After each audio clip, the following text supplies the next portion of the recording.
السلام عليكم ورحمة الله وبركاته. ازيكم يا طلاب الصف الأول الإعدادي؟ معكم ميس أسماء سمير، مدرسة الدراسات الاجتماعية. إن شاء الله النهاردة هنشرح خريطة أفريقيا للصف الأول إعدادي، أول خريطة في المنهج. يلا بينا نبدأ.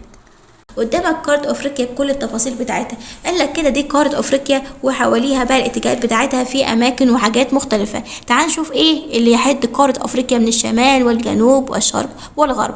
أول حاجة خالص بيقول لك يحد قارة أفريقيا من الشمال البحر المتوسط. تمام. قال لك البحر المتوسط ده بقى هو اللي فاصل قارة افريقيا عن قارة اوروبا. تمام. بعد كده بيقول لك كده يحدها من الشرق البحر ايه؟ البحر الاحمر. طبعا كل ده هناخده دلوقتي بالتفصيل، ولكن انا بختصر لك هنا كده، ده اختصار يعني، وبعد كده هتاخد كل ده بالتفصيل.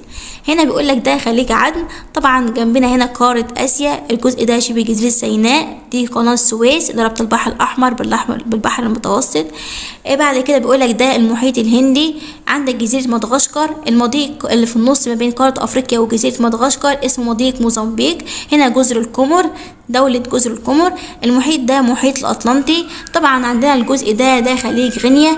قال لك قارة أفريقيا يمر بها 3 دوائر عرض، وهي أول خط مدار السرطان، أول دائرة عفوا مدار السرطان، تاني دائرة الاستواء، تالت دائرة مدار الجدي. قال لك الخط اللي نازل في النص ده كده أو في اتجاه الغرب كده ده خط جرينتش ودرجته 0. كل ده هنتعرف عنه بالتفصيل إن شاء الله فين في الشرح بإذن الله.